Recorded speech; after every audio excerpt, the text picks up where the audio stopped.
India में जब एक आम आदमी इन्वेस्टमेंट का सोचता है, सबसे पहले म्यूचुअल फंड का ही उसके दिमाग में आता है। म्यूचुअल फंड जो है वो कंपैरेटिवली सेफर इन्वेस्टमेंट है और छोटे अमाउंट से भी शुरू होता है। सी म्यूचुअल फंड का स्टोरी ये है, is link to growth of India, is made of the top 50 companies. एक सेक्टर नहीं है, काफी सेक्टर्स हैं, सो रिस्क भी कम हो गया फ्रॉम दैट पर्सपेक्टिव। और ये माइंडसेट होता है कि इंडिया ग्रो करेगी। तो रियल एस्टेट में बाकी शेयर मार्केट को कंपेयर करें तो कितना गुना ज्यादा रिटर्न्स रिटर्न्स रियल एस्टेट में नॉर्मली ज्यादा बनते हैं, शायद 18-20% कमाने को मिलेगा। इसलिए रियल एस्टेट में बोलते थे हर 2 साल 3 साल में डबल। रियल एस्टेट में अगर मैं इन्वेस्ट करना चाहता हूँ with small chunks, mutual fund में तो छोटा अमाउंट 5,500 रुपए भी डाल सकते हैं अभी। अगर आपको रियल एस्टेट में एडिशनल पैसा बनाना है, ये मिथ है कि आपको करोड़ों रुपए चाहिए। तो ये कैसे पता चले एक आम आदमी को कि मैं जिस जगह पे प्रॉपर्टी या रियल एस्टेट में इन्वेस्टमेंट करने जा रहा हूँ वो सही प्राइस पे खरीद रहा हूँ कि नहीं। Real estate is predominantly broker driven. अगर आपको घर खरीदना है तो यू विल।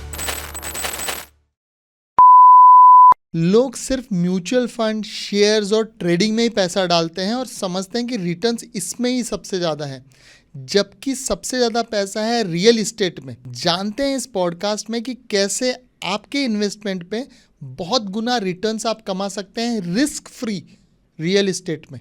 आज के हमारे गेस्ट हैं मिस्टर तेजस पाटिल, जो कि आर्बर इन्वेस्टमेंट के फाउंडर हैं। इन्होंने अपने पूरे 20 साल के एक्सपीरियंस से रियल एस्टेट में इन्वेस्टमेंट से क्या फ़ायदा हो सकता है इस बारे में पूरी डिटेल में चर्चा की है। अगर आप इस चैनल पर नए हैं तो सब्सक्राइब कर लीजिए। चलिए शुरू करते हैं।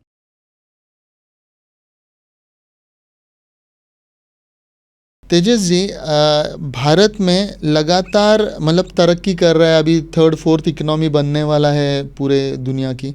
तो ये कंस्ट्रक्शन या रियल एस्टेट का फ्यूचर आप क्या देखते हैं? मेरे हिसाब से रियल एस्टेट का इंडिया में, भारत में बहुत ही ब्राइट फ्यूचर है।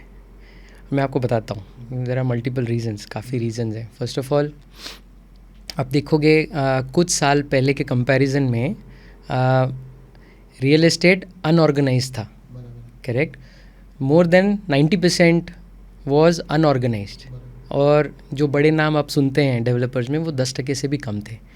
अभी इन द लास्ट 2 डेकेड्स वो ऑर्गेनाइज्ड ज़्यादा हो रहा है, राइट। वो क्यों हो रहा है? क्योंकि रिक्वायरमेंट है। वो रिक्वायरमेंट इतनी ज़्यादा है कि सप्लाई उतना आ नहीं रहा है। I am talking about the mid income और द लो इनकम पॉपुलेशन, जो इंडिया में बहुत ज़्यादा है, and even the youngsters.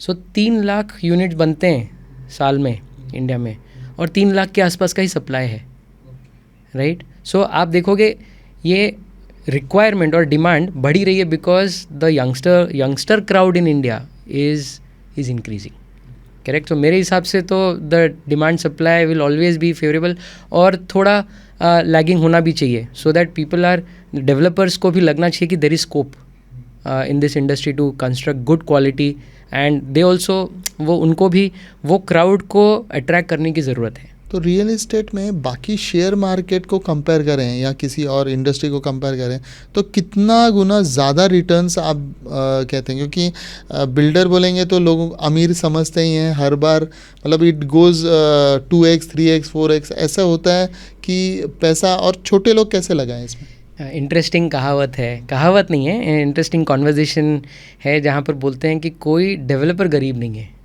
Okay मैंने तो नहीं देखा है कि कोई डेवलपर गरीब है और वो डेवलपमेंट कर रहा है, बिकॉज उसके लिए एक माइंडसेट चाहिए होता है, और हिम्मत वाले लोग घुसते हैं, but at the same time वो हिम्मत कभी कभी गलत जगह पे यूज़ हो जाती है। सो 2 तरीके इसके, अगेन रिटर्न्स बनते हैं। रिटर्न्स रियल एस्टेट में नॉर्मली ज़्यादा बनते हैं क्योंकि रिस्क भी ज़्यादा है, करेक्ट। कन्वीनियंस और रिस्क दोनों जुड़े हुए हैं। आपको कुछ कन्वीनियंट चाहिए और रिस्क कम चाहिए तो रिटर्न भी कम रहेगा। आपको रिटर्न ज़्यादा चाहिए तो आपको कन्वीनियंस के साथ रिटर्न ज़्यादा नहीं मिलेगा, कभी भी नहीं।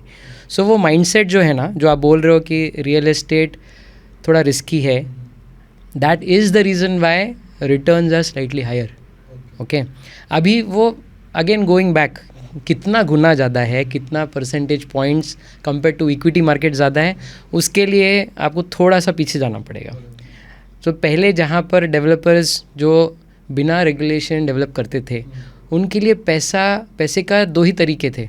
एक तो प्राइवेट कैपिटल था, बड़े लोगों के पास जाओ, 2% पर मंथ पे उठा लो, बट थोड़ा सा ही उठाओ ताकि आप अनाउंस कर पाओ कि मेरा प्रोजेक्ट बन रहा है और बेचना शुरू कर दो, बिकॉज तब तो RERA is the regulatory authority जो आई है 2017 में, वो तो था ही नहीं। तो वो जो डालते थे एट दैट स्टेज, उनके लिए डेवलपर तो दे ही रहा था 2%, but there were a lot of people जो पहले ले लेते थे और लेट्स से 10 रुपये डाल दिया, 100 रुपये का अगर यूनिट है, 10 रुपये मैंने आज डाल दिया, कंस्ट्रक्शन करते करते उसका भाव बढ़ गया, 130 रुपया हो गया, तो मेरे 10 रुपये पे 30 रुपये बन गया, तो 200% मैंने गेन खाया है, मतलब 300% रिटर्न टोटल मिला है इंक्लूडिंग प्रिंसिपल। ये बहुत होता था पहले, इसलिए रियल एस्टेट में बोलते थे कि अरे हर 2 साल 3 साल में डबल पहले होता था। अभी वैसा नहीं है रिटर्न्स हैं, बट अभी रिस्क भी कम हो गई है। ठीक है, now coming to equity markets. क्यों इक्विटी मार्केट्स की तरफ लोग ज़्यादा जाते हैं? बिकॉज बट इक्विटी मार्केट्स आप देखोगे 30 साल पहले ऐसे ही था। Stock brokers and people who had more information, जिनके पास ज़्यादा इन्फॉर्मेशन थी आपके और मेरे से ज़्यादा, उन्होंने पैसा ज़्यादा बनाया है।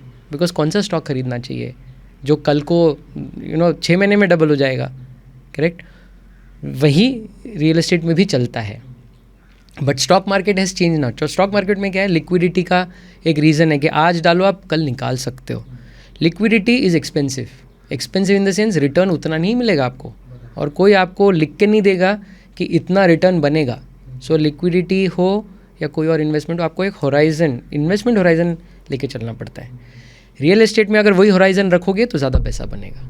3 से 5 साल का होराइजन आप रखोगे तो जैसे इक्विटी मार्केट में बोलते हैं, सेंसेक्स ने पिछले 30 साल में मोटा मोटा 14-15% दिया है, आपको मिल गया तो you should be happy, because वो अदरवाइज़ नहीं मिलेगा। The next best comparison is FD में आप 6-7% कमाते हो, वो भी टैक्सेबल होता है, करेक्ट? इसलिए इक्विटी में लोग ज़्यादा जाते हैं। रियल एस्टेट में उसी जगह पे वही होराइजन रहेगा तो आपको शायद 18-20% कमाने को मिलेगा। But the difference is and why जो मुझे भाता है इज़ रियल एस्टेट में रियल एसेट सिक्योरिटी है। बिकॉज आप डालते हो इन अ स्ट्रक्चर्ड मैनर, अगर आप डाल पाओ तो आपके पैसे की सिक्योरिटी वो ज़मीन भी है, वो बिल्डिंग भी है, वो तो कहीं नहीं जाने वाली, बिकॉज ज़मीन तो पैदा नहीं हो रही है। सो उसका वैल्यू तो केवल बढ़ने वाला है with demand. So I believe that's a much safer way of investing, but that depends on your risk appetite also and the timeline also. लेकिन इंडिया में जब एक आम आदमी इन्वेस्टमेंट का सोचता है तब वो म्यूचुअल फंड का ही सबसे पहले उसके दिमाग में आता है, क्योंकि मार्केटिंग इतनी होती है और उनको पता है कि म्यूचुअल फंड जो है वो कंपैरेटिवली सेफर इन्वेस्टमेंट है, और अंदाजन सोचा जा सकता है कि इतना परसेंटेज कुछ तो आएगा मेरे हाथ में, और छोटे अमाउंट से भी शुरू होता है। लेकिन रियल इस्टेट आज की डेट में बहुत लोग ऐसा सोचते नहीं कि मैं रियल इस्टेट में इन्वेस्ट करूँ। पहले तो कैपिटल बहुत ज़्यादा लगता है इन्वेस्ट करने के लिए, तो रिस्क कितना होता है percentage wise compare to mutual fund and all, ताकि लोगों को ये समझ में आए कि रियल इस्टेट में इन्वेस्ट करने जैसा है भी क्या नहीं मार्केट। करेक्ट। सो ये माइंडसेट है। सो ये 2 क्वेश्चन में इसको बांटूंगा मैं। पहले आपने पूछा कि म्यूचुअल फंड में रिस्क कितना है वर्सेस रियल एस्टेट में रिस्क कितना है, एंड सेकंड क्वेश्चन इज़ कि क्या अमाउंट मैं डाल सकता हूँ। म्यूचुअल फंड में तो छोटा अमाउंट 5,500 रुपये भी डाल सकते हैं अभी, और रियल एस्टेट में तो ऐसा लगता है कि मेरे पास करोड़ रुपए नहीं तो नहीं डाल सकता। So again this comes down, mutual fund का स्टोरी ये है कि it is link to growth of India at the end of the day, because stock market is made of the top 50 companies, या सेंसेक्स में 30 होते हैं, Nifty में 50 होते हैं, जो इंडिया चला रहे हैं इन अ वे, करेक्ट? अलग अलग सेगमेंट्स के टॉप कंपनीज़ को ही वो निफ्टी में 50 की जो लिस्ट है उसमें चांस मिलता है एंटर करने का, मतलब they are representative of the growth of the country. So it is but obvious that mutual fund is little more talked about. एक सेक्टर नहीं है, काफ़ी सेक्टर्स हैं, सो रिस्क भी कम हो गया फ्रॉम दैट पर्सपेक्टिव। और ये माइंडसेट होता है कि इंडिया ग्रो करेगी, जो कि हमको पता है इंडिया ग्रो कर रही है compare to, and that's why you said India is going to become, अभी 4th है, 2 साल में शायद 3rd लार्जेस्ट इकोनॉमी बन जाएगी। तो how do I participate in that? Mutual fund is one way, correct? But at the same time, if you have to make returns, then you have to do something more than just simple mutual fund investments. That brings me to the second question. अगर आपको real estate में additional पैसा बनाना है, ये myth है कि आपको करोड़ों रुपए चाहिए। ये डायरेक्ट इन्वेस्टमेंट में सही है कि आपको अगर बिल्डिंग खरीदनी है, बिल्डिंग में अपार्टमेंट खरीदना है, ज़मीन खरीदनी है तो लमसम लगता है, बट सिचुएशंस हैव चेंज्ड। अभी काफ़ी सारे स्ट्रक्चर्ड इन्वेस्टमेंट अपॉर्चुनिटीज़ आते हैं, मतलब क्या, जो अलाउ करते हैं यही इन्वेस्टमेंट को तोड़ के एक्सेसिबल बनाते हैं कि किसी के पास 10 लाख रुपए भी है, जो कि पॉसिबल होता है, वो 10 लाख रुपए, 10 लाख नहीं 5 लाख रुपए भी आप इन्वेस्ट कर सकते हैं और ये 18-20% आप कमा सकते हैं। वो स्ट्रक्चरिंग जब होता है उसकी वजह से वो रियल एस्टेट इन्वेस्टमेंट का रिस्क भी कम हो जाता है। सो अभी आप कोई भी रिटर्न होता है ना, वो रिस्क एडजस्टेड रिटर्न के एंगल से बोला जाता है, कितना रिस्क ले रहे हो जिसके लिए आपको कितना रिटर्न मिल रहा है। ऑलवेज रिटर्न को रिस्क के अलावा बात ही नहीं कर सकते, रिस्क के साथ ही बात करना पड़ता है। अभी यहाँ पर एक अपॉर्चुनिटी है जहाँ पर अभी भी बहुत स्कोप है रिस्क रिड्यूस करने का, रिटर्न उतना ही रहेगा रियल एस्टेट में। सो वो जो गैप है, मैं जो आपका क्वेश्चन है, रियल एस्टेट में कम से कम 4-5% का बेनिफिट ज़्यादा हो सकता है with significant risk reduction, but इसके भी प्रोज एंड कॉन्स है। आपको लिक्विडिटी तुरंत नहीं रहेगी जो म्यूचुअल फंड में है। So you have to choose where exactly you want to go. आपको अगर लिक्विडिटी चाहिए तो आप रियल एस्टेट में आपको 3 से 5 साल जो रखना पड़ता है पैसा, वो आप वहाँ पर मत करो, रिटर्न्स भी कम आएगा। तो एलोकेशन नॉर्मली होता है, normally what is advised is allocation, थोड़ा इधर डालो थोड़ा उधर डालो। जैसे लिक्विडिटी की बात कर रहे हैं हम लोग, तो म्यूचुअल फंड में तो क्या है कि आज डाला तो मैं हफ्ते भर बाद भी वापस निकाल सकता हूँ। तो मिनिमम रियल एस्टेट में कितना समय पैसा रखना चाहिए इन दिस रेगुलेटेड मैनर, और मैक्सिमम कितना रखें तो काफ़ी अच्छे रिटर्न्स आप एक्सपेक्ट कर सकते हैं? So see let's start with equity market. Equity markets में भी स्टैटिस्टिक्स है कि आप अगर होराइजन 3 साल के आसपास नहीं रखोगे ना, कोई भी एडवाइज़र आपको उससे कम होल्ड करने के लिए नहीं बोलेगा, बिकॉज कोई भी कंपनी का रिजल्ट आपको नेक्स्ट क्वार्टर का भी नहीं पता है जिसके बेसिस पे आपने म्यूचुअल फंड या वो इक्विटी स्टॉक खरीदा है, करेक्ट। तो but on in the longer run 3 साल में वो एवरेज आउट हो जाता है, आगे पीछे कोई कंपनी बढ़ रही है कोई कंपनी कम हो रही है, वो इफेक्ट स्टेबल होता है और स्टेबल इफेक्ट 3 साल में ही दिखता है। सो जब आप इक्विटी में और म्यूचुअल फंड में आप देख रहे हो कि 3 साल का होराइजन है, उतना ही होराइजन रियल एस्टेट में भी देखना चाहिए, और उस होराइजन में आपको पॉसिबिलिटी है ज़्यादा रिटर्न कमाने की। I hope that answers your. इसमें ना एक सवाल मेरा फॉलोअप है वापस, कि लगभग हम देखें हैं तो 2004-05 तक रियल एस्टेट के रेट्स काफ़ी ज़्यादा बढ़ रहे थे, और उसके बाद ऐसा समझिए कि अचानक से पूरा रेट जो है वो स्टेबलाइज हो चुका है या फिर बहुत ज़्यादा मात्रा में ग्रो नहीं कर रहा है। तो आम आदमी क्या सोचता है कि यार अभी मार्केट ग्रो नहीं कर रहा है तो हमको अभी इन्वेस्ट करने लायक अभी रियल एस्टेट रहा नहीं है। तो क्या ये सच है या फिर इसमें कितनी सच्चाई है?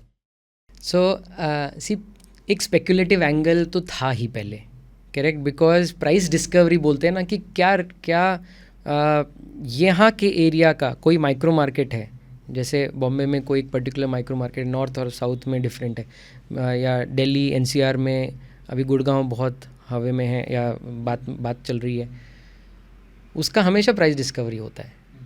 प्राइस डिस्कवरी मतलब आप चाहो तो ऐसे ही नहीं कि मलाड में 50,000 रुपये के भाव पे बेचना शुरू कर दो, वो नहीं बिकेगा। ऐसा भी नहीं कि आप 10,000 में बेच दो, बिकॉज आपका भी प्राइसिंग है, कॉस्टिंग है, जिसके ऊपर आपको कमाना है।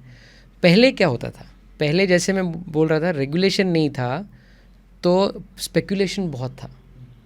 अभी रेगुलेशन आने के बाद जो रेगुलेटरी अथॉरिटी है रेरा, उन्होंने बोला हुआ है 70% आपको रखना ही है एस्क्रो अकाउंट में, मतलब एक बैंक अकाउंट में, जिससे प्रोजेक्ट ख़त्म करना है आपको। तो डेवलपर को भी पता है कि मेरा कॉस्टिंग 80 रुपये होने वाला है, ठीक है, और मार्केट 100 रुपये पे है, तो वो रिटर्न उसको दिखता है। वो डेवलपर का कैलकुलेशन अलग होता है, इन्वेस्टर का कैलकुलेशन अलग होता है। डेवलपर सोचता है मैं 10 रुपये डाल के 10 रुपये कमाऊँगा, बट वो रिस्क भी उतनी ले रहा है, तो उसको 100% कमाने को मिल जाता है 2 साल में, 3 साल में, जब भी प्रोजेक्ट ख़त्म होगा। फॉर यू, जो भी आप कमाना चाहते हो, right, what is a good return for you? अगर आप शुरुआत में आते हो विथ अ स्पेकुलेटिव एंगल कि मैं 10 रुपये दूंगा और प्राइस 110 रुपये हो जाएगा तो 10 पे 10 कमा लूँगा, वो बिकॉज कॉस्टिंग इतनी फर्म हो चुकी है, बिकॉज गवर्नमेंट भी पार्टनर है कोई भी प्रोजेक्ट में। जो फिजिकल माने GST, टैक्स, प्रीमियम, ये सब भरने ही पड़ते हैं। 40-45% तो ये प्रोजेक्ट का कॉस्ट होता है, कॉस्ट का 40-45% होता है। ये आपको पता है, एक लेवल के ऊपर आप प्रॉफिट नहीं कमा सकते हो, और एक लेवल के ऊपर वो इंक्रीमेंट भी एक्सपेक्ट नहीं कर सकते हो कि इतना बढ़ जाएगा, बिकॉज डेवलपर का pricing is basis this cost, और मार्केट का एक एक्सपेक्टेड प्राइसिंग होता है, बिकॉज अकेला डेवलपर नहीं है, 10 डेवलपर है, 100 डेवलपर्स हैं। सो एक प्राइस डिस्कवरी हो जाता है, ऑटोमेटिकली हो जाता है। सो पहले जो स्पेकुलेटिव था वो अभी है नहीं, बिकॉज अभी ऑर्गेनाइज सेगमेंट ज़्यादा हो गया। जैसे जितना कोई भी सेक्टर ऑर्गेनाइज होता है ना, वो प्रॉफिट मेकिंग अपॉर्चुनिटीज़ कम हो जाती हैं। That still does not mean, Praveen, that you can not make 18-20%, because आप उसी अपॉर्चुनिटी में अगर आप देखो, उसको ठीक से स्ट्रक्चर करो, तो आपका पैसा बन सकता है। लेकिन इसमें ना एक और चीज़ जो समझ में आ रही है, जो प्राइसिंग की आप बात करते हैं, प्राइस डिस्कवरी की, तो ये कैसे पता चले एक आम आदमी को कि मैं जिस जगह पे प्रॉपर्टी या रियल एस्टेट में इन्वेस्टमेंट करने जा रहा हूँ वो प्राइस सही प्राइस पे खरीद रहा हूँ कि नहीं? हम लोग we fall in the institutional investment category. मतलब इंस्टीट्यूशंस कैसे करते हैं वो समझना ज़रूरी है। उससे आपको समझ में आ जाएगा कि जो नहीं हो रहा है वो एक्सेसिबिलिटी इंडिविजुअल इन्वेस्टर के पास नहीं है। करेक्ट। सो पहले ना कोई भी डेवलपमेंट में डालने के लिए कोई ज़्यादा ड्यू डिलिजेंस नहीं होता। ड्यू डिलिजेंस माने फैक्ट फाइंडिंग कि क्या है, ये डेवलपर सही है, इसके पास अप्रूवल है कि नहीं है, ये ज़मीन का टाइटल क्लियर है कि नहीं, कंस्ट्रक्शन में ये कुछ बालकनी एक्स्ट्रा तो नहीं दे रहा है विच इज़ अनऑथराइज्ड, राइट। वैसे ही सेल का भी एक फैक्ट फाइंडिंग होता है, right. There are multiple ways you can do that. Of course एक होता है रजिस्ट्री डेटा आप चेक कर लो, जो आम आदमी नहीं कर सकता है, but I am just telling you multiple ways how an institution does it. आप फैक्ट फाइंडिंग कर सकते हो, रजिस्ट्री डेटा चेक कर सकते हो। Real estate is predominantly broker driven. मतलब कोई रियल एस्टेट का डेवलपर बेचना चाहता है तो वो खुद इतना अटेम्प्ट नहीं करता है बेचने का, बिकॉज बहुत कॉस्टली पड़ता है। कस्टमर एक्विजिशन कॉस्ट एक कॉन्सेप्ट होता है, पर कस्टमर कितना कॉस्ट, वो उसको पता है ब्रोकर के थ्रू जाएंगे तो मुझे वो 2 से 3% देना है इन स्टेबल मार्केट्स, उतना देना है। अभी ये ब्रोकर के पास आइडिया होता है कि क्या प्राइस पे बिकने वाला है, सो वो भी चेक करना ज़रूरी है। अगर आपको घर खरीदना है तो you will try and find out. It's a 6 month affair कि आप 10 लोगों से बात करोगे उस माइक्रो मार्केट में, अलग अलग डेवलपर्स में, even in varied quality of constructions, varied level of developers. कोई ग्रेड ए है, कोई ग्रेड बी है, वेरिएशन होता है। ये सब फाइंड आउट करके आपको डिसाइड करना होता है कि आप जो प्राइस दे रहे हो वो सही है कि नहीं। लेकिन ये डेवलपर का नाम जो होता है उससे प्राइसिंग कितना इफेक्ट होता है? जैसे लोधा का जो कॉम्प्लेक्स है या रियल एस्टेट है वो बाय डिफ़ॉल्ट ज़्यादा में बिकेगा, या फिर कोई लोकल स्टैंड अलोन बिल्डिंग है उसका कम में बिकेगा, ऐसा कोई लॉजिक है? नहीं, logic again connected to risk है। क्यों कोई grade A developer, whether it's Lodha और एनी अदर लार्ज डेवलपर, उनका प्राइसिंग क्यों थोड़ा ज़्यादा रहता है, which is a fact, because dependability on execution, माने ये ख़त्म होगा कि नहीं होगा, इसका प्रोबेबिलिटी लोगों के दिमाग में ज़्यादा है कि अगर इसने अभी तक डिलीवर किया है तो अगली बिल्डिंग भी कर ही देगा जी। ब्रांड का वैल्यू आ जाता है as compare to someone who is new और जिसने कम किया है। फर्स्ट। सेकेंड, एक क्वालिटी एस्पेक्ट दिमाग में होती है कि मुझे जो मिल रहा है वो क्वालिटी आउटपुट रहेगा। और थर्ड, जो बोला गया है वो मिलने वाला है कि नहीं। बिकॉज क्या होता है, एज यू कंस्ट्रक्ट ना, बहुत developers, again going back to the first point, बहुत डेवलपर्स अनऑर्गेनाइज अनस्ट्रक्चर्ड होते हैं, वो आगे का नहीं सोचते हैं कंपेयर टू लार्जर गाइज जो एंड तक उनको पता होता है with fluctuations in costing, fluctuation in pricing, मुझे ये बिल्डिंग बनाने के लिए कितने टाइम में कितना पैसा लगने वाला है और कितना पैसा मैं बनाऊंगा। ये विजिबिलिटी उनको ज़्यादा होती है तो उनको पता है कि मैं ये डिलीवर कर ही दूंगा, नहीं तो मैं ये प्रोजेक्ट लूँगा नहीं जी। स्मॉलर डेवलपर ये रिस्क बढ़ जाती है। करेक्ट। क्योंकि आप उस पर डिपेंडेंट हो कि इसने वो सोच लिया है कि अगर कोविड हो जाएगा तो या रशिया और यूक्रेन वॉर हो जाएगा, सीमेंट प्राइस डबल हो जाएगी, तो मैं डिलीवर हुआ कि नहीं होगा। आप तो अज्यूम कर रहे हो बिकॉज आपके पास वो प्रोफेशनलिज्म नहीं है, बट उसके लिए बहुत सारे प्रोफेशनल अभी बिजनेस खड़ा कर चुके हैं। जी मैं अभी एक चीज़ और पूछना चाहता हूँ, आपने ये सब तो समझा दिया कि रियल इस्टेट कैसे फ़ायदेमंद बिजनेस है rather than going in mutual funds और शेयर मार्केट, जो कि वॉलेटाइल भी है शेयर मार्केट। लेकिन रियल इस्टेट में अगर मैं इन्वेस्ट करना चाहता हूँ विथ स्मॉल चंक्स से 5 lakhs 10 lakhs, तो मैं करूँ कैसे? मतलब what should I do if I have 5 lakhs, तो मैं कैसे अप्रोच करूँ, किसको अप्रोच करूँ? सो 5 lakhs 10 lakhs में आप तो घर खरीद नहीं सकते, नहीं सर। राइट? सो अभी over the last few years एक चेंज आया है, इसको हम लोग सिक्योरिटाइजेशन या फ्रैक्शनलाइजेशन बोलते हैं। ओके। कि अगर आपके पास छोटी अमाउंट है तो बहुत सारे प्लेयर्स हैं, जैसे हम हैं आर्बर, वैसे और भी प्लेयर्स हैं जो यही इन्वेस्टमेंट को छोटे ट्रांचेस में अवेलेबल करवाती हैं। मतलब आपके पास अगर 10 लाख है तो वही सिक्योरिटी, वही एसेट आपको अवेलेबल है, और वही रिटर्न जो बड़ा अमाउंट डालता है उनको मिलने वाली है, वही आपको भी मिलेगी। इसको स्ट्रक्चर्ड इन्वेस्टमेंट्स या अल्टरनेट इन्वेस्टमेंट्स बोलते हैं। लेकिन मैं अभी अप्रोच कैसे, जैसे म्यूचुअल फंड के लिए मेरे पास एजेंट है, मैं उसके पास जाता हूँ, या ऑनलाइन मुझे दिखता है प्लेटफॉर्म राइट। जिसमें, तो मैं आप लोगों को अप्रोच कैसे करूँ? सो ये 2-3 तरीके हैं। सो सबसे प्रेवलेंट या सबसे ज़्यादा यूज़ तरीका है, आपके एडवाइज़र्स होते हैं। एडवाइज़र्स में कौन कौन होते हैं? चार्टर्ड अकाउंटेंट्स होते हैं, वेल्थ मैनेजर्स होते हैं, या बैंक्स होते हैं जिनके साथ आप तो डील करते ही हो। इन लोगों को पता होता है, एटलीस्ट जो बड़े बैंक्स हैं जिनका बिजनेस स्प्रेड आउट है, उनको पता होता है कि ऐसा मॉडल भी है इन्वेस्टमेंट करने का। That is one. And second is of course, अगर आप हो वेब पे, इंटरनेट पे, आप अगर इन्वेस्टमेंट का सोचते हो, आप थोड़ा सा रिसर्च करोगे तो आपको कुछ नाम मिलेंगे। You will have to do a little more effort to find out, talk to these guys and understand कि ये क्या है, मतलब ये फ्रैक्शनल है या डेट है या इक्विटी है, क्या है एग्जैक्टली। तो आपको थोड़ा इन्फॉर्मेशन इस पे, लेकिन आपकी जो ये मॉडल है इसके ऊपर मुझे थोड़ी सी और ये है जिज्ञासा कि आप जब फ्रैक्शनलाइजेशन कर रहे हो एक पर्टिकुलर प्रॉपर्टी का, तो obviously ownership of that property is not with me, मैं सिर्फ उसमें पैसे डाल रहा हूँ और रिटर्न्स एक्सपेक्ट कर रहा हूँ। तो जैसे मैं अगर इंडिविजुअल ब्लॉक खरीदता हूँ तो ओनरशिप मेरे पास होता है, उसके साथ क्या करना है फ्यूचर में, जैसे रेंटल करना है, रेंटल यील्ड आएगा, वो मैं सोचता हूँ। इस केस में और उस केस में ऑब्वियसली रिस्क, अगर रिस्क वाला एस्पेक्ट जो है वो साइड में रखें, इन्वेस्टमेंट वाइज कौन सा ज़्यादा सही होता है?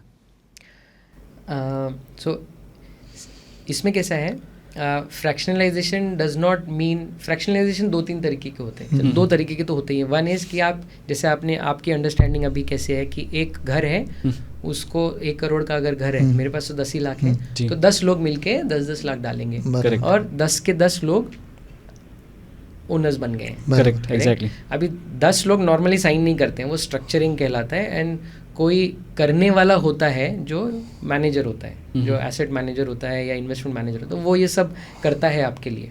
करेक्ट। सो ये तरीका है बिकॉज आपके पास 10 लाख ही हैं eight the end of the day. Correct. So you go with that additional compulsion और रिस्क कि आपको डे 1 पे पता है या नहीं पता है एग्जिट कैसे होने वाला है, बिकॉज आप वो इन्वेस्टमेंट मैनेजर आपको सारे टर्म्स बता देता है कि भाई अगर आप आओगे तो आपको इतने साल के लिए रहना ही है, लॉक इन पीरियड है, रहना ही, लॉक इन पीरियड जैसे राजेश जी बोल रहे हैं ना, लॉक इन होगा उतने टाइम के लिए, आपको ये रेंटल यील्ड मिलेगी और ये अप्रिसिएशन मिलेगा अगर अप्रिसिएशन होता है। That is one way.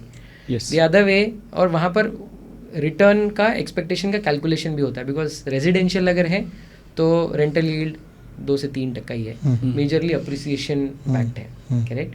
तो इवेंचुअली वो 16 से 20% जैसे मैंने बताया बनने के चांसेस हो सकते हैं। And there is another way where आप डेवलपर को उसके कंस्ट्रक्शन के हिसाब से पैसा दो, और अभी वहाँ पर बैंक्स या इंस्टीट्यूशंस जो आते हैं वो देते हैं, जैसे 50 करोड़ का लोन, 100 करोड़ का लोन।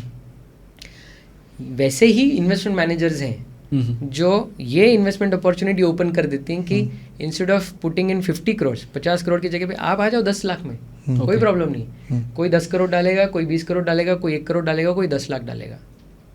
करेक्ट। बट आपको वही सिक्योरिटी मिल रही है जो बैंक को मिलती है। ओके। और डेवलपर के जो कैश फ्लो आएंगे बेच के एस्क्रो अकाउंट में, वहाँ से एक फिक्स्ड रिटर्न आप कमा सकते हो 18 से 20%। तो यहाँ पर फ्यूचर डिपेंडेंसी थोड़ी कम हो जाती है, बिकॉज आप देते भी हो कंस्ट्रक्शन लिंक्ड और लेते भी हो जैसे जैसे सेल होता है। सो वो स्ट्रक्चर करने वाले इन्वेस्टमेंट मैनेजर के ऊपर आपको स्टडी करनी है और वो टर्म्स आपको स्टडी करनी है। लेकिन इस केस में ना, जैसे बैंक तो गवर्न बाय डायरेक्टली गवर्नमेंट के अंदर आता है वो, आरबीआई से, एंड म्यूचुअल फंड भी जो है वो हाँ सेबी से गवर्नड है। ये जो वेल्थ मैनेजर्स हैं, जो जिसको हम पैसा दे रहे हैं, जो हमें प्रॉमिस कर रहा है रिटर्न्स, वो किसके गवर्नेंस के अंदर आता है? नहीं, सो देर आर ऑल्टरनेट इन्वेस्टमेंट्स में सेबी का भी रोल है। जैसे ऑल्टरनेट इन्वेस्टमेंट फंड्स बोलते हैं, AIF बोलते हैं, जिसमें 1 करोड़ का मिनिमम रिक्वायरमेंट होता है, वो तो सेबी गवर्नड है। बट प्राइवेट प्लेसमेंट या प्राइवेट कैपिटल को डिबेंचर्स में या डेट में अगर आना है छोटे पैसा डाल के, एक है ओनरशिप जो फ्रैक्शनल ओनरशिप देता है, दूसरा है डेट जिसमें आपके डीमैट में डिबेंचर्स या डेट या बॉन्ड्स मिलते हैं आपको। ठीक है, 2 तरीके के इंस्ट्रूमेंट्स होते हैं, इक्विटी शेयर्स या बॉन्ड्स। ये बॉन्ड्स को स्ट्रक्चर करने के लिए वो इन्वेस्टमेंट मैनेजर होता है, और वो investment manager company law follow करता है। रूल्स ऐसे ओपन नहीं है, हर कोई पैसा नहीं ले सकता है। आप और मैं चाहूँ तो ऐसा नहीं कि आप मार्केट में चले जाओ और बोलो कि मैंने ये बनाया है, आप मुझे पैसा दे दो, मैं मैनेज करूँगा। That is not allowed, that is governed by company law, और सेबी के भी रूल्स एंड रेगुलेशंस हैं। सो इस केस में क्या होता है, वो विद इन दैट रेगुलेशन ये इन्वेस्टमेंट मैनेजर आपको ये अपॉर्चुनिटी अवेलेबल कराता है। यानी कि एक तरीके से आप ऐसा बोल रहे हैं कि सेबी या आरओसी दोनों का इसके ऊपर गवर्नेंस है, मतलब इट इज़ नॉट रिस्की, कहीं ना कहीं इसके ऊपर मैनेजमेंट है ही है। 100%। सो सेबी का क्या है, I will tell you. SEBI का रिक्वायरमेंट ये है कि अगर आपको पूल करना है पैसा लोगों का, हाँ राइट, तो सेबी के पास लाइसेंस के लिए जाना पड़ेगा आपको, which allows SEBI then allows you to go to 999 investors, बराबर है। 999 investors, and you can take foreign capital also. ये 2-3 चीज़ें हैं जिसकी वजह से आपको ये लाइसेंस ज़रूरी है। बट आपको वो लाइसेंस नहीं अगर आप ले रहे हो, उस then there is a restriction, आप इतने सारे लोगों के पास नहीं जा सकते, आप 199 के पास ही जा सकते हो। बट 199 अलाउड है, and you then of course the investment manager has to ensure कि वो जो रूल्स एंड रेगुलेशंस फॉलो कर रहे हैं या स्ट्रक्चर जो फॉलो कर रहे हैं वो पैलेटेबल है, मतलब वो इन्वेस्टर को समझ में आ रहा है, तभी जाके वो ले सकता है पैसा। वरना it doesn't take too long for investors to find out कि भाई ये तो प्रॉब्लमेटिक अपॉर्चुनिटी। बट आप पूल फिर भी नहीं कर सकते हो उस केस में। आपको ये जो इन्वेस्टर्स है 10-10 लाख वाले, even if you go to 199, आपको वो डायरेक्ट अपॉर्चुनिटी में स्ट्रक्चर करना पड़ता है। हाँ, मतलब किसी तरीके से आप कह रहे हैं कि कोई ना कोई फिनेंशियल गवर्नमेंट एफिलेटेड ऑर्गेनाइजेशन है, सच एज सेबी, जिसका लाइसेंस लग ही रहा है आपको, इन्वेस्टमेंट बैंकर या ये सब के भी लाइसेंस आपको लग ही रहे हैं पैसा उठाने के लिए in real estate. So wealth adviser को तो ही हैज़ टू सेबी को रिपोर्ट करना ही पड़ता है। चार्टर्ड अकाउंटेंट्स तो वैसे ही सॉलिसिट नहीं कर पाते हैं, यही एडवाइजर्स होते हैं। और जिसको आप पैसा दे रहे हो वो कंपनी लॉ से बंधा हुआ है, या फिर आप फंड अगर जा रहे हो तो सेबी का रूल। इसे तेजस मैं एक सिंपल शब्दों में ऐसा बोलूँ तो कि एक तरीके से रियल एस्टेट इन्वेस्टमेंट एक FD है, जिसको आप FD में 7-8% के रिटर्न्स है, इसमें आप बोल रहे हैं 16 से 20% का रिटर्न्स मिल जाएगा। इसमें इस FD में एक और मज़ेदार बात है, FD यानी कि फिक्स डिपॉजिट जैसे, कि आप चाहिए तो फ्रैक्शन इन्वेस्टमेंट में रिटर्न्स बीच से भी ले सकते हैं, रेंटल यील्ड के हिसाब से, जैसे भी आप इन्वेस्ट करते हैं। ये आप इसी तरीके से मैं सही समझ रहा हूँ ना, और ये रिस्क फ्री है। मतलब मैं ये बोल रहा हूँ कि मुझे 20% भले न मिले, 15% मिल जाए, लेकिन पैसा डूबेगा नहीं, ये 100% होता है क्या? क्योंकि बहुत लोगों का पैसा डूबा है फ्यूचर ट्रेडिंग में, तो उस तरीके का तो नहीं है ये? नहीं, सो पहली बात सिक्योर्ड है, no doubt about it, because हवे में कुछ नहीं है। आपके पास ज़मीन है, आप मॉर्गेज कर रहे हो या खरीद रहे हो, आप फ्लैट खरीद रहे हो। सो अभी क्वेश्चन आता है, हम लोग अज्यूम नहीं कर सकते हैं कि जिसको हम लोग पैसा दे रहे हैं वो चोर है, correct, but you can prepare for the worst. So first question आपका, एक तो जो स्ट्रक्चरिंग होता है ऑल्टरनेट्स में, उसमें दो पार्ट्स होते हैं. एक रेगुलर कैश फ्लो होता है जिसके लिए लोग इन्वेस्ट करते हैं, उनको अच्छा लगता है, जैसे रेंटल हो गया, तो यहाँ पर उसको इंटरेस्ट बोलते हैं या कूपन बोलते हैं कि आपको हर महीना या हर क्वार्टर कुछ आते रहेगा, राइट. तो आपका वो रिटर्न तो आ ही रहा है, उतना रिस्क कम हो गया. एंड देन एक थोड़ा अपसाइड होता है या हायर रिटर्न जो फिक्स्ड हो जाता है. तो वो रिटर्न ऑन पेपर फिक्स्ड है, तो वहाँ पर रिस्क नहीं है. अभी वो आएगा ही आएगा. ये अश्योर करने के लिए आपको सब प्रॉपर डॉक्यूमेंटेशन करना पड़ता है. सिक्योरिटी पैरामीटर्स, अभी जैसे एफडी है, जस्ट कंपैरिजन करो. एफडी में आपको आरबीआई प्रॉमिस करता है 5 लाख की सिक्योरिटी, उसके ऊपर तो वो भी सेफ नहीं है, नहीं बराबर, बिकॉज हुआ है पीएमसी बैंक और बैंक्स में. और ये लोगों तेजस अवेयर भी नहीं है लोग इस बात से, पता नहीं होता है, क्योंकि जब वो डूबती है बैंक तब उन्हें समझ में आता है कि आरबीआई तो मुझे 5 ही लाख दे रहा है, मेरे 25 लाख थे वहाँ पे. तो लोगों को अवेयरनेस भी नहीं. तो तेजस बराबर बोल रहे हैं आप, क्योंकि क्या है, बहुत लोगों को मालूम भी नहीं होता कि एफडी में भी पैसा डूब सकता है. अभी खुद मेरी मौसी का मतलब पीएनबी में पैसा था 15 लाख, एंड में 5 लाख ही गवर्नमेंट ने दिया, वो भी पार्ट में मिला, ऐसा भी नहीं कि वो एक साथ मिला. इनिशियली आप 25,000 ही निकाल सकते थे, जिस रीज़न के लिए रखा था वो भी डूब गया. तो अनअवेयरनेस भी बहुत है, लोगों के पास अवेयरनेस भी नहीं है एफडी के बारे में. So you are right. Nothing, कुछ भी ऐसा नहीं है जो कम्प्लीटली गारंटीड होता है.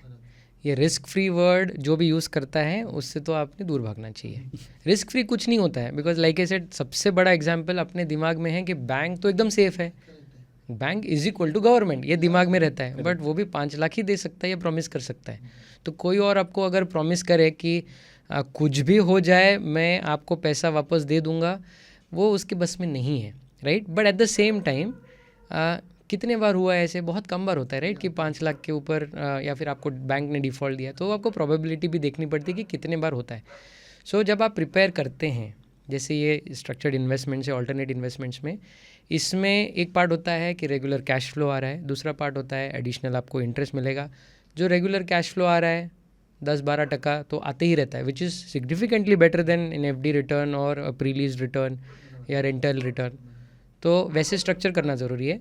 एंड सेकेंड होता है कि आप वो रिस्क में कितना खुद को कंट्रोल खुद को एज इन द डेवलपर जिसको हम लोग दे रहे हैं, आप कितना कंट्रोल रख सकते हो रिस्क के ऊपर, that is also very important. वो स्ट्रक्चरिंग से ये हो जाता है कि आपको पता है एग्जैक्टली कि आपका स्ट्रेस टेस्टिंग अगर होता है, कितना मूवमेंट होगा मार्केट में, आपके बिजनेस प्लान में आपने जो प्लान बनाया है डेवलपर के लिए, वो फॉलो होगा कि नहीं होगा. ये वही है आइडिया कंपेयर टू बैंक कि भाई बैंक का कितना पैसा, बैंक तो लेंड करता है, राइट, उसके पास तो इमीडिएटली होता नहीं. सब लोग रन ऑन द बैंक्स बोलते हैं ना, सब लोग अगर पैसा डिपॉजिट निकालने लग गए हैं तो बैंक भी डिफ़ॉल्ट कर लेता है. एग्जैक्टली सेम वे यहाँ पर भी डेवलपर को एकदम से आप पैसा मांग नहीं सकते हो, राइट. तो ट्रांचेज में देख के ट्रांचेज में लेना भी पड़ता है, करेक्ट. वो रिस्क मैनेजमेंट आप करो तो वो कम्प्लीटली सिक्योर्ड है, रिस्क फ्री नहीं है, बिकॉज आपने मैनेज किया है रिस्क को, आपको ये समझ में आता है. इस वजह से हम लोग बोलते हैं कि ये अच्छी बात है कि रियल एस्टेट का परसेप्शन रिस्की है, बिकॉज रिटर्न ज़्यादा मिलता है. But there is a possibility, और बहुत स्ट्रॉन्ग पॉसिबिलिटी है, हम लोग कर चुके हैं, वो रिस्क को आप एज मिनिमल एज पॉसिबल कर भी सकते हो. तो आपने रिस्क भी नहीं लिया या कम लिया और आपको रिटर्न भी ज़्यादा मिला. So compare to other form of investments जो इससे पहले हम देख रहे थे, जो कंट्रोल्ड रिस्क है वो रियल एस्टेट में सबसे ज़्यादा, ऐसा कह सकते हैं. Yes, I agree, because opportunity बहुत ज़्यादा है और रियल एस्टेट ऐसा कोई डिफ़िकल्ट नहीं है. आप देखोगे ना, बिल्डिंग तो डिफ़ॉल्ट नहीं कर सकती है, बिल्डिंग तो बनती है जी. उसके लिए आपको वेंडर्स चाहिए, कॉन्ट्रैक्टर चाहिए, एंड ईंट चाहिए, रेती सीमेंट चाहिए, वो तो ख़रीदा जा सकता है. इंटेंट के ऊपर प्रॉब्लम होता है. जो बनाता है, जिस पे भरोसा कर रहे हो, उसको आप कंट्रोल कर लो, उसको एज इन उसकी नीयत को कंट्रोल कर लो, उसके प्लान को कंट्रोल कर लो, डिसिप्लिन डाल दो. डालने के पहले आप ड्यू डिलिजेंस जो है, रिस्क फैक्ट चेकिंग, वो, और डालने के बाद आप मॉनिटर करो. तो there is no reason why it should go wrong. इसे मैं आगे और लेके जाऊंगा. मैं ऐसा बोलूँगा कि बाकी सारा जो भी एसेट्स होता है, आप शेयर मार्केट बोलो या म्यूचुअल फंड बोलो, ये सब मेरे ख्याल से हवा में है. रियल एस्टेट में सबसे इम्पोर्टेंट है रियल होना. रियल है ही, इस्टेट इज़ रियल, इसलिए रियल इस्टेट है ना. मतलब ज़मीन है वो रियल है, करेक्ट. बिल्डिंग है आपका वो रियल ही है. करेक्ट. बाकी सब तो वर्चुअल है. Exactly. तो जो चीज़ रियल है उस पर डालना चाहिए लोगों ने पैसे. अननेसरी वर्चुअल का मतलब सिर्फ वो आप देखोगे तेजस कि वो सारे चीज़ रेगुलेटेड है, इसलिए हम सेफ महसूस करते हैं. सिर्फ वर्चुअली हमें लग रहा है कि सब सेफ है. बैंक तो मतलब वैसे तो बोलूँगा सबसे रिस्की है, क्योंकि आप ही का पैसा ले रही है, किसी और को लैंड कर रही है, उसके ब्याज से आपको वापस रिटर्न्स दे रही है. और ये दुनिया जाहिर है कि आपसे 12% में दे रही है, आपको 5% दे रही है, फिर भी आप वहाँ पे रखें बैंक में, फिर भी आप 5% पे सेफ्टी का हाँ फीलिंग है. लेकिन जो चीज़ रियल है स्टेट में, उस चीज़ में आप रिस्क के लिए अननेसरी डर रहे हैं, क्योंकि थोड़ा सा आपने जैसे बोला इंटेंट की बात है. नहीं तो हर चीज़ तो रियल ही है. ज़मीन भी है, बिल्डिंग तो बन ही रही है, सैंक्शंस तो हो ही रहे हैं, सब कुछ रियल है. सो फनी एस्पेक्ट ऐसा है, मैं ये एग्जांपल भी लेता हूँ. हम लोग इतना भरोसा करते हैं बैंक्स एंड एनबीएफसीज का, उन्होंने बहुत पैसा दे के रखा हुआ है लोन्स में, करेक्ट. और बैंक्स के एनपीएस भी होते हैं, राइट, बिकॉज जो लिस्टेड बैंक है उनका तो रिकॉर्ड क्लियर दिखता है. तो बैंक सेलिब्रेट करते हैं जब उनका एनपी 1% से नीचे चला जाता है. बट फिर मैं बोलता हूँ आप एक बार एनपीए का थोड़ा, एनपीए माने नॉन परफॉर्मिंग एसेट होता है. मतलब जिसको आप बैंक ने या इंस्टीट्यूशन ने लोन दिया, उसने डिफ़ॉल्ट कर दिया है. और एनपीए का डेफिनेशन होता है, बैंक ऐसे अनलिमिटेड टाइम के लिए वेट नहीं कर सकता कि ये आज दे देगा कल दे देगा. नो, उनका 30 डे 60 डे और 90 डे पीरियड होता है. मतलब 90 दिन तक इसने अगर वो लोन को सर्विस नहीं किया, मतलब ब्याज नहीं दिया या ईएमआई नहीं दिया, तो बैंक को कंपल्सरीली क्लासीफाई करना पड़ता है कि ये नॉन परफॉर्मिंग है, अभी ये इससे पैसा नहीं आएगा. विच मीन्स उनके बैलेंस शीट में से बैंक को उतना बैलेंस शीट से उठाना पड़ता है, उड़ा देना पड़ता है कि ये अभी नॉन रिकवरेबल है. तो जब वो 1% से कम हो जाता है, बैंक सेलिब्रेट करती है, स्टॉक मार्केट बढ़ता है. बट वो 1% of what, 1% of 10 lakh crore, example दे रहा हूँ. It's such a large amount, and फिर भी लोगों को लगता है कि ये सेफ है और बैंक सेलिब्रेट करता है. सो ये थोड़ा सा वियर्ड ट्रूथ है अनफॉर्चुनेटली. लेकिन आयरनी ये क्यों है? मतलब मुझे थोड़ा सा और इस पर क्लैरिटी दीजिए कि वाई बैंक इज सेलिब्रेटिंग, उनका क्या फ़ायदा एग्जैक्टली? ज़्यादा नहीं हुआ ऐसा करके ना, फॉर देम ऑल्सो. एक अजम्पशन ये है कि एक तो इसमें अजम्पशन ये है कि डिफ़ॉल्ट तो होना ही है. होना ही है, correct. So what Rajesh was saying कि आयरनी ये है कि हम लोग बैंक पे भरोसा कर रहे हैं, बट बैंक ने ही डिसाइड कर लिया कि डिफ़ॉल्ट तो होना ही है. तो 0% होना is extremely rare. I have not seen any institution जिसको पता है कि एग्जैक्टली जिसको दे रहे हैं उसका क्रेडिट हिस्ट्री क्या है, बैकग्राउंड क्या है, वो पैसा आएगा ही आएगा, उसका बिजनेस कैसे चलेगा. मल्टीपल पैरामीटर्स होते हैं. लेकिन इस केस में बैंक जो है वो तो जानबूझ के भी कोशिश कम करेगा कि जो नहीं दे रहा है फिर उसको ज़्यादा प्रेशर में डालो मत देने का. वो तो वैसे ही नहीं दे रहा है तो उसको 1% कैटेगरी में डाल देते होंगे. नहीं, सो क्या होता है, बैंक को भी प्रेशर होता है. बैंक को भी इंडिया को ग्रो भी करना है, करेक्ट. कैपिटल तो वही है, राइट. सो टैक्सेस आते हैं तो इंफ्रास्ट्रक्चर बनता है. आप टैक्स नहीं भरोगे तो इंफ्रास्ट्रक्चर भी नहीं बनेगा.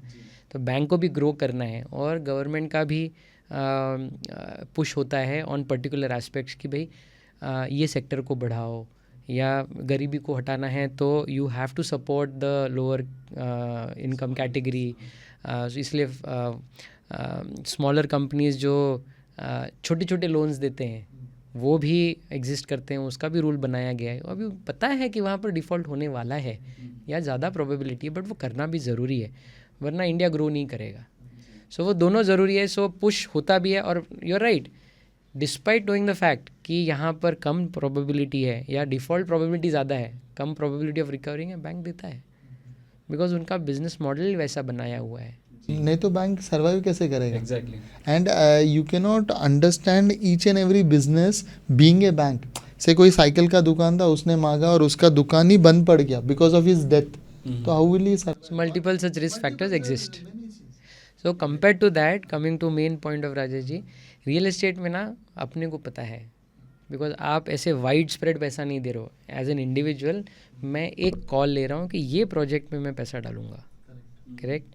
इस प्रोजेक्ट के बेसिस पे इसकी पूरी छानबीन हो चुकी है जितनी हो सकती है, विथ फ्यूचर प्रोबेबिलिटीज़ की कितना मार्केट मूव हो सकता है, कितना बंदा ठीक है, बैकग्राउंड चेक ठीक है, ये धोखा नहीं देगा, और फिर भी आपको अगर कमाने को मिल रहा है 18-20%, I believe it's a very fair position to be. लेकिन इस केस में क्या आप जैसे कंपनीज छोटे बिल्डर्स या स्टैंड अलोन जो बिल्डिंग खड़ी कर रहे हैं उसमें भी इन्वेस्ट करती है, क्योंकि वो तो small time builder, right? See, बड़े डेवलपर्स भी एक टाइम पे छोटे थे, ओके। Real estate compare to equity markets, right, small cap mid cap बनता है, मिड कैप लार्ज कैप बनता है, वो बॉर्न लार्ज कैप हो नहीं सकता है जी। So there is some DNA in the person जो वो चला रहा है, विच टेल्स यू कि ये बंदा ढंग का है, ये बड़ा बनने वाला है, करेक्ट। बट उसकी रिक्वायरमेंट है सपोर्ट। आज वो सपोर्ट कौन देगा? बिकॉज अगर हर कोई ग्रेड ए के पीछे भागने लग जाएगा जिसको ज़रूरत ही नहीं है आपके पैसे की, करेक्ट। वो मैं बता रहा हूँ, आज जो AAA डेवलपर्स हैं वो सिंगल डिजिट में पैसा उठाते हैं ब्याज के तौर पे, तो वो आपको क्यों 18% देगा? पहली बात, एग्जैक्टली। उसकी ज़रूरत नहीं। पहले वो भी कर चुका है, स्टार्टिंग में उसने भी 24% पे उठाया है, but eventually he has realized efficiency है, प्रीमियम है मतलब रिस्क कम है, रिस्क कम है तो रिटर्न भी कम है। कनेक्शन बहुत सिंपल है। So what we have done, our business model is such that we find जो बंदा ढंग का है, जिसको ग्रो करना है, जो ये बिजनेस देखता है, over fly bye night operator या जो ओवरनाइट डेवलपर्स जो बनते हैं, उनका यू कैन फाइंड आउट कि इनका कोई organized way of approaching construction है ही नहीं, प्लानिंग है ही नहीं। उनका क्या होता है थिंकिंग कि देख लेंगे जब प्रॉब्लम आएगी। ऐसे लोगों को हम लोग ट्राई करते हैं अवॉइड करो। ये DNA टेस्ट कैसे करते हो आप? तो there is a lot of these are huge process, उसको ड्यू डिलिजेंस बोलते हैं। You do financial due diligence, you do forensic, उसका बैकग्राउंड चेक करते हैं कि कहाँ से आया है, कैसे है, क्या किया है, इसका मार्केट में इमेज कैसा है, इसको वेंडर्स जो पैसा देते हैं या मटेरियल देते हैं, स्टील देते हैं, सीमेंट देते हैं, उनके साथ कैसे ट्रीटमेंट है इसकी, मार्केट में ब्रोकर्स क्या बात करते हैं, इसके प्रीवियस बायर्स क्या बात करते हैं, फाइनेंशियल ड्यू डिलिजेंस में उसकी बैलेंस शीट चेक करते हैं, भाई इसने टाइम पे GST भरा है कि नहीं, टैक्स भरा है कि नहीं, करेक्ट। फिजिकल डिसिप्लिन जो बोलते हैं ना कि भाई टाइम पे सब कुछ किया है कि नहीं, बिजनेस प्लान फॉलो किया है कि नहीं, जो उसने प्लान डे 1 पे बनाया था 3 साल का, वो बनाने के लिए एक्सेल शीट तो कोई भी बना सकता है, बट कितना रियलिस्टिक है और वो जेन्युइनली फॉलो कर रहा है कि नहीं, बिकॉज कुछ कई बार सैक्रिफाइस करना पड़ता है। तो easy ready for that sacrifice, क्योंकि नाम अगर सैक्रिफाइस नहीं करेगा तो नाम सैक्रिफाइस होगा जी। सो अब ये क्या सोचने वाला बंदा है, ये नाम सैक्रिफाइस करने को रेडी है कि प्रोजेक्ट या प्रोजेक्ट में खुद का सैक्रिफाइस और पार्टनर्स को साथ में लेके जाने को रेडी है। पार्टनर मैं जब उसको पैसे दे रहा हूँ मैं भी पार्टनर हूँ। पार्टनर्स तो बहुत तरीके के हैं। सो फिर लीगल ड्यू डिलिजेंस होता है हम लोगों का, कि बहुत लोग लॉन्च कर देते हैं कि ये स्कूल रिजर्व बिल्डिंग है लेकिन रेजिडेंशियल बना दिया जी, या आपको कोई बायर को नहीं पता होता है ये। Exactly. But when you know institutional category में आप इन्वेस्ट करते हो, वो पैरामीटर्स आपको पता है कि ये 101 तरीके हैं जो डेवलपर आज तक यूज़ कर चुका है इंडिया में डिफ़ॉल्ट करने के लिए। नियत वाला बात हो गया ये जी। अगर आपको पता है वो चेक कर लो आप। वैसे हम लोग हमारी सिस्टम हम लोगों ने बनाई है, यू वोंट बिलीव प्रवीण, कम से कम 1100-1200 पैरामीटर्स हैं क्या बात जो चेक होते हैं। You may not be able to completely overcome those, but आपको पता है कि ये एग्जिस्ट नहीं करता है जी, इसको ये लागू नहीं है, नॉट एप्लीकेबल जो बोलते हैं ना, बट आपने चेक ज़रूर किया है। लेकिन इस केस में ये तो ऐसा समझ में आ रहा है कि अगर उस जिसका हिस्ट्री है वो चेक करेंगे, लेकिन जो फर्स्ट टाइम आने की कोशिश कर रहा है डेवलपर लाइन में, लेकिन नीयत भले साफ हो उसकी, वो कैसा है फिर? उसको तो फिर बैकग्राउंड ही नहीं कुछ। तो ऐसे लोगों को होती है तकलीफ, दैट्स द रियलिटी, राइट। सो ऐसे लोगों को जो फर्स्ट टाइम है उनका भी बैकग्राउंड चेक, तो कुछ तो बैकग्राउंड है, not as a developer but कुछ तो बैकग्राउंड है कि आप प्रोफेशनल हो, जैसे आर्किटेक्ट्स हैं या कॉन्ट्रैक्टर्स हैं, कुछ तो बैकग्राउंड है जी, करेक्ट। सो वो बैकग्राउंड चेक किया जाता है। और दूसरा बैकग्राउंड ये है कि कहीं पर कोई प्रॉब्लमैटिक मनी तो सपोर्ट नहीं कर रहा है उसको, which may not be there tomorrow, because as a lender, as an investor, मैं किसके अगेंस्ट जा रहा हूँ वो ज़रूरी है। जब प्रॉब्लम होती है तो मुझे प्रॉब्लम में नहीं पड़ना है, बिकॉज मैं I should be able to recover my moneys also. Exactly, because you have to But- pay the money to else. Correct. And बहुत बार ये एविडेंट हो जाता है, ऐसा नहीं है कि आप चेक नहीं कर सकते जैसे मैं हो. बट इसे- प्रोजेक्ट स्पेसिफिक भी होता है. हाँ, इसे Project भी check मैं करते हो? और एक फॉरवर्ड लेके जाता हूँ, because I am myself I am an architect, so I know some things. एक और चीज़ बहुत आसान है प्रवीण, ऐसा है कि फॉर एन इन्वेस्टमेंट बैंकर्स और like investors like these firms, इन लोग ना प्लान पास है क्या, they can see if you got plan pass, IOD आया है, CC आया है, विच मेक्स देम 100% एश्योर कि वहाँ प्लान पास है. वो ज़मीन आपके पास उसका पावर्स है या आपने खरीदी है, ये दोनों तो ज़मीन तो आपके पास है, ज़मीन तो मॉर्गेज रख सकते हैं. जी.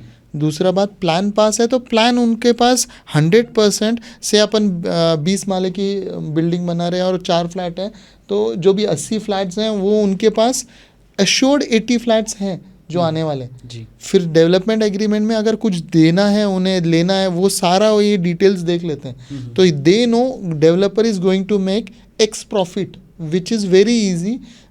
उस एरिया का जो रेट है उससे आप 10-20% रेट गिरा के आप कैलकुलेट कर लो.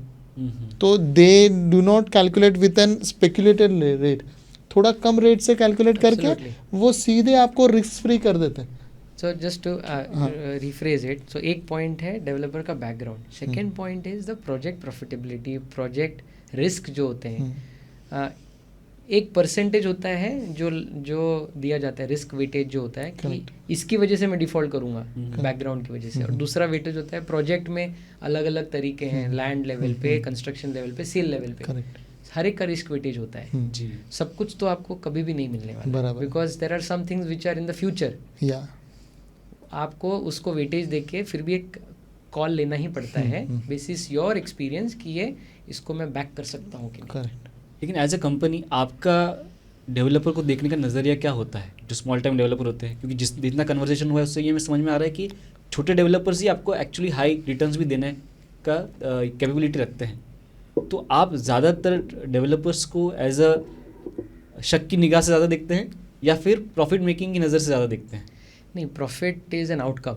प्रॉफिट के एंगल से तो जा भी नहीं सकते हो आप, बिकॉज अगर प्रॉफिट के एंगल से जाओगे तो वो डेवलपर आपको जो बोलेगा आप मान लोगे कि हाँ मैं तो 200% देता हूँ, 300% देता हूँ, जो पहले स्पेकुलेशन होता था. You what we do and what shrewd investor or institutional investor would do is risk के एंगल से अप्रोच करना पड़ता है.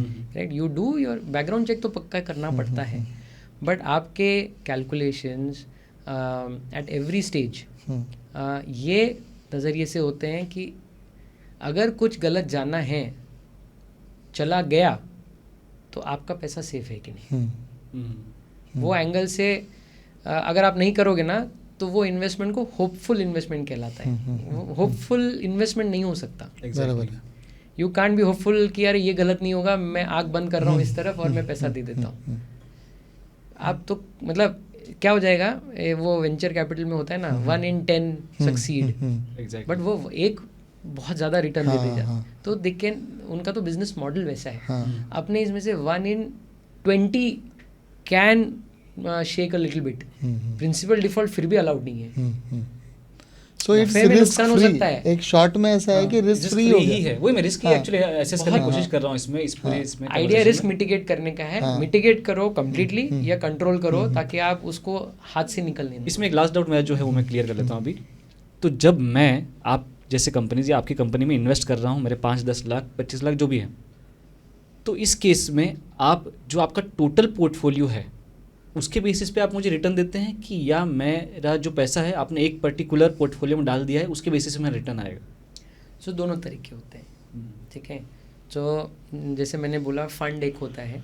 फंड में आप पूल कर सकते हो. वो फंड में आप डालते हो 1 करोड़ का मिनिमम उसमें रिक्वायरमेंट होता है. I am bringing out the contrast. उसमें आपको डाइवर्सिफिकेशन बोलते हैं उसको, कि आपने एक ही बार डाल दिया फंड में और वो फंड 5, 6, 7, 8 डील्स में डालेगा या अपॉर्चुनिटीज़ में डालेगा. तो उसमें आपको पोर्टफोलियो के बेसिस पे रिटर्न मिलता है. तो ऊपर नीचे एडजस्ट हो जाता है, उसको डाइवर्सिफिकेशन होता है, वो रिस्क कम कर देता है. But there is another trend but with more knowledgeable investors जिनको थोड़ा ज़्यादा पता है, अभी तो फिर भी एक्सेसिबल टू एवरीवन, कि आपको कंफर्ट ज़्यादा है जब आपको पता है कि मेरा पैसा कहाँ जा रहा है। मेरा पैसा ये प्रोजेक्ट में जा रहा है, मैं प्रोजेक्ट देख के आऊँगा, मैं वहाँ के ब्रोकर से बात करके आऊँगा, आपका ड्यू डिलिजेंस जो है मैं चेक करूँगा, बिकॉज फंड में नहीं पॉसिबल है आप सारे इन्वेस्टर्स को दिखा दो कि मैं कहाँ, बिकॉज आपको ही नहीं पता आप कहाँ डालने वाले हो। फंड मैनेजर तो फ्यूचरिस्टिक डील्स में डालने वाला है, वो कैसे देगा आपको। यहाँ पर वी अलाउ इन्वेस्टर्स टू को invest in individual transaction also. So दोनों का प्रोज एंड कॉन्स है, मतलब ड्रॉबैक्स हैं या पॉजिटिव पॉइंट्स हैं। और दूसरा इसमें एक और फ़ायदा मैं देखता हूँ तेजस, कि से मुझे रेंटल ईड की ज़्यादा ज़रूरत है, ऐसा मेरे रिक्वायरमेंट में है कि I want to retire and I want 20,000 भले या 25,000 महीने का चाहिए, और मैं इन्वेस्ट करना चाहता हूँ उसे 50 लाख और समथिंग लाइक दिस, और इवेंचुअली वो प्रोजेक्ट का कॉस्ट बढ़े ताकि मेरे पोते परपोतों को मिल जाए जो भी प्रॉपर्टी है। सो मेरे रिक्वायरमेंट के अनुसार आप उस फंड को डाल सकते हैं उस तरीके से कि I can get rental yield also, I can even get property के, मतलब मैं समझो दिल्ली गुड़गांव का हूँ, वहीं पैदा हुआ हूँ, तो मुझे वो मार्केट भी मालूम है, लोग भी मालूम है, वो भी और थोड़ा आसान पड़ता है मालूम करना, बिकॉज जैसे मैंने बोला बाकी फंड्स तो किधर वो पैसे डालने समझता नहीं है। इसमें अगर मैं मुंबई से हूँ तो मुझे मालूम है मुंबई में गोरेगांव में आई नो ये एरिया में ये रेट है, I know everything about this property, तो ये भी एक फ़ायदा हो जाता है, आप जैसे करवा ही सकते हैं। मैं अभी दूसरी चीज़ ये जानना चाहता हूँ कि अगर बहुत सारे लोग ऐसे हैं जो कि आज भी घर खरीदते हैं फॉर प्रॉपर्टी इन्वेस्टमेंट, जैसे कि मेरे पास अगर 15, 20, 25 लाख भी हैं तो भी I can not buy home at Delhi और गुड़गांव और मुंबई और बैंगलोर इवन, तो मैं रुक जाता हूँ, मैं होल्ड कर लेता हूँ। कई NRIs हैं जो इन्वेस्ट करना चाह रहे हैं इंडिया में, again they invest through some relative और friend, which is also risky, क्योंकि रिलेटिव्स का भी आप नीयत जानते हैं और फ्रेंड्स तो है ही, बिकॉज रेगुलेशन नहीं होता, पैसे आते हैं तो नीयत बदल ही जाती है। तो ये सारे लोग, या कोई ऐसा बिजनेसमैन जिसको उसी के बिजनेस के बारे में बताया, रियल इस्टेट के बारे में कोई क्लू ही नहीं है, बिल्डर बोलेंगे तो सब डर जाते हैं कि नेगेटिव प्रोफाइल होती ही है, तो इन तीनों को कैसे और आप तक पहुँचे कैसे, मतलब क्लियर आप अगर उन्हें गाइडलाइंस बताएं कि इस तरीके से आप तक पहुँचा जा सकता है और आपसे कहाँ मिलें और कैसे इन्वेस्ट करें, ये अगर बताएं।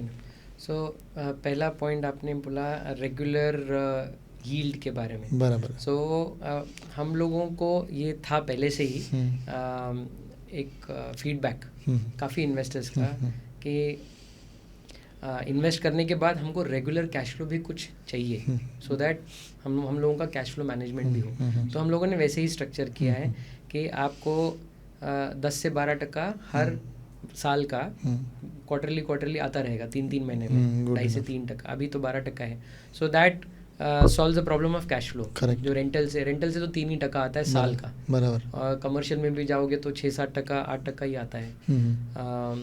सो वो एक प्रॉब्लम सॉल्व किया। सेकेंड, हम लोगों का इन्वेस्टमेंट है सेक्टर का या लोकेशन का, पैन इंडिया है। ये जो आपने 12% बोला ना, that is a very good return actually, मतलब ये तो रेगुलर है मिनिमम, इसके ऊपर अपसाइड भी आता है, तो 18 से 20% फिर बनता है अपसाइड के साथ। तो मैं तो बोल रहा हूँ कि ये आपका टैगलाइन रखना चाहिए कि आप 15 से 20% तो दे ही रहे हो, ऊपर से 12% नहीं। इसमें लेकिन मैं जो बेनिफिट देख रहा हूँ वो ये है कि मुझे एक्चुअली में घर पूरा बाई भी नहीं करना पड़ रहा है, 1 करोड़ भी इन्वेस्ट नहीं करना है मुझे, फ्रैक्शनल डालना है, फ्रैक्शन ही डालना है, और मुझे 12% मिल रहा है, ये भी बड़ी चीज़ है ना। मुझे रेंटल 15-20 लाख डाल के रेंट कौन दे रहा है? स्मॉल कैप भी बहुत ही रेयरली 12% तक 15% मैक्सिमम रीच कर पाती है। ये तो रेंटल है, other than your property is again still making your money. Exactly, so that is a very good thing which should be actually your taglines, सच बोलो तो।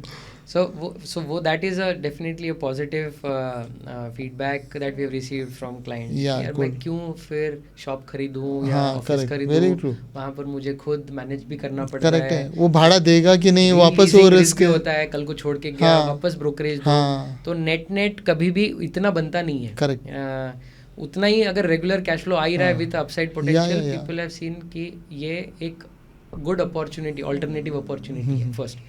सेकंड पॉइंट है लोकेशन का, पैन इंडिया करते हैं हम लोग, जहाँ Cool. पर मार्केट स्टेबल है, वेरी गुड। राइट, बहुत ज़्यादा वोलेटिलिटी है नहीं। सो टॉप 7 सिटीज़ में normally which capture majority of the Indian market, वहाँ से हम लोगों ने शुरू किया है, which include Bangalore, MMR, Mumbai, NCR, Pune, these good cities where there is a good supporting buyer crowd.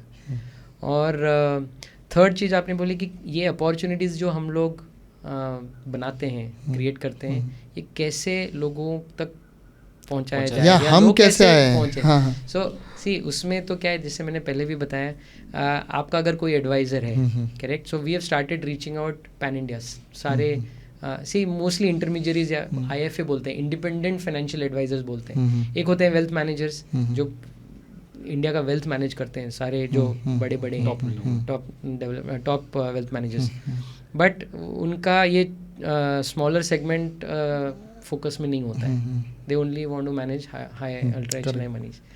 But there are lot of advisors जो टैक्स फाइलिंग के लिए भी चार्टर्ड अकाउंटेंट के पास जाते हैं, एडवाइजर्स के पास जाते हैं। एक वो तरीका हो गया। दूसरा, ये अपॉर्चुनिटीज़ अवेलेबल होते हैं, सर्च करने पर आपको मिलने के चांसेस ज़्यादा हो जाते हैं। नंबर ऑफ़ प्लेयर्स जो ये अपॉर्चुनिटीज़ दे रहे हैं बढ़ रहे हैं, करेक्ट। सो आप अगर सर्च करेंगे तो आपको मिल भी जाएंगे कि ये स्ट्रक्चर्ड इन्वेस्टमेंट्स आप सर्च करोगे, ऑल्टरनेटिव इन्वेस्टमेंट सर्च करोगे जो 18 से 20% देते हैं, या 16 से 18% देते हैं। क्या है ये, कहाँ पर है ये, कौन है ये एंटिटीज़ जो ये करते हैं? वेबसाइट पे कॉन्टैक्ट अस रहता ही है इन लोगों का। आप या लिंक्डइन आजकल काफ़ी ये हो गया है, सबके लिए नहीं है, बट आप अगर जाओ लिंक्डइन या फेसबुक या इंस्टाग्राम पे, तो ये अपॉर्चुनिटीज़ कभी कभी आपको दिख सकते हैं। इतने प्रिवेलेंट नहीं, बट बढ़ रहे हैं फॉर श्योर। लेकिन समझ लो, मैं गूगल सर्च करता हूँ, आपके वेबसाइट पे जाता हूँ, आर्बर इन्वेस्टमेंट, मैं वहाँ पे जाता हूँ, कॉन्टैक्ट अस करता हूँ। सो क्या होता है नेक्स्ट? मतलब मैं अभी क्या, बाकियों पे तो मोबाइल ऐप में होता है करेक्ट कि डायरेक्टली पैसे डालो, बैंक से कट गया, आपके पास वो नेक्स्ट स्टेप क्या होता है करने का? सो कॉन्टैक्ट अस एक बार होता है ना, तो हमारी टीम कॉन्टैक्ट करती है, उनको समझाती है ये अपॉर्चुनिटीज़ हैं। कभी हर बार मतलब जब भी कोई कॉन्टैक्ट करता है, उस टाइम पे कोई ना कोई अपॉर्चुनिटी होती ही होती है। सो वो अपॉर्चुनिटी शेयर की जाती है, आपके अगर कोई क्वेश्चंस है वो आंसर किए जाते हैं, आपको कंफर्ट दिया जाता है on the risk and the returns, on the management कैसे होता है, जिसके बेसिस पे आप डिसाइड कर सकते हो, या आप किसी एडवाइज़र को बता सकते हो जो और क्वेश्चन पूछ सकते हैं, ताकि आपको कंफर्ट आए कि ये ढंग की अपॉर्चुनिटी है। Okay. And then application process तो ऑनलाइन होता है। तो इवन ये भी आपका ऑनलाइन होता है क्या, जो काउंसलिंग है, या आप फिजिकली आपके ऑफिस आना पड़ता है? नॉट नेसेसरी, ये तो आजकल अभी जूम और गूगल मीट कॉल पे तो, या फ़ोन कॉल पे, इट्स एब्सोल्युटली पॉसिबल। लेकिन समझ लो, एक आपने कुछ मुझे अपॉर्चुनिटी एक्सप्लेन कर दी, मुझे वो इतनी कुछ खास नहीं लग रही, so you also keep me in the loop कि ऐसी कोई अपॉर्चुनिटी आएगी तो we will alert you. Correct, yeah we do that. So we have a team जो रेगुलरली इंटरेस्टेड इन्वेस्टर्स को लूप में रखते हैं कि यहाँ पर हम इन्वेस्ट कर रहे हैं, आपको अगर समझना है, जानना है कि ये क्या है अपॉर्चुनिटी, तो आप पूछ सकते हो क्वेश्चंस। सो ऐसे पार्टनर्स हम लोगों के बढ़ रहे हैं, ऐसे इन्वेस्टर्स हम लोगों के काफ़ी बढ़ रहे हैं, pan India, north east west south से आ रहे हैं। सो इन लोगों को अपॉर्चुनिटीज़ मिलती नहीं है, सरप्राइज होता है, उनको समझ में नहीं आता कि यार ऐसा भी होता है, 17-18% मिलता है, 20% मिलता है, एग्जैक्टली, तो कुछ तो गड़बड़ है।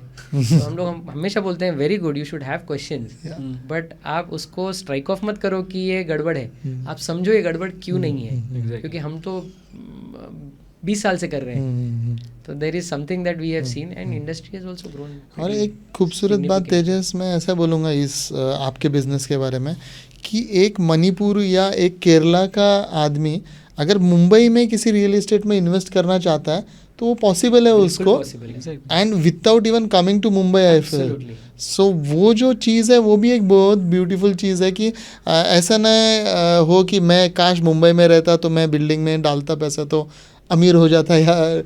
तो ये जो है, ये आपने गैप बहुत अच्छी तरह से। सो राजेश जी, इनफैक्ट हम लोग भी सरप्राइज हुए हैं जब हमारे पास इंक्वायरीज आनी शुरू हुई फ्रॉम रायपुर, जहाँ पर काफ़ी माइनिंग का पैसा है, लुधियाना, सूरत, इवन टियर 3 सिटीज़ साउथ में, बैंगलोर के लिए, बैंगलोर का ट्रांजैक्शन जब होता है हम लोगों का पूरा साउथ वो रीजन को प्रेफर करता है, वहाँ से काफ़ी सारे आए, कैलकाटा से, भुवनेश्वर से, कई जगह से इन्वेस्टर्स हम लोगों को रीच आउट करते अमीर हैं। लोग पूरे भारत में हैं मतलब सिर्फ बॉम्बे में ही है। और सिर्फ ये नहीं, हम लोगों का बिकॉज एनआरआई क्राउड होता है, वो इंडिया को प्रेफर करते हैं। कितना भी आप बोल लो, वो एक टच एंड फील होता ही होता है जब प्रेजेंस इधर है आपका। काफ़ी एनआरआई रिक्वायरमेंट भी आता है, काफ़ी, बिकॉज एनआरआई होता है, वो कंट्री के इन्वेस्टर्स भी काफ़ी लोग हम लोगों को पूछते हैं थ्रू द इंटरमीडियरीज देयर, उधर के इन्वेस्टमेंट बैंकर्स, फैमिली ऑफिसेज, वो लोग भी पूछते हैं कि इंडिया में कैसा पैसा डाला जाए। एग्जैक्टली।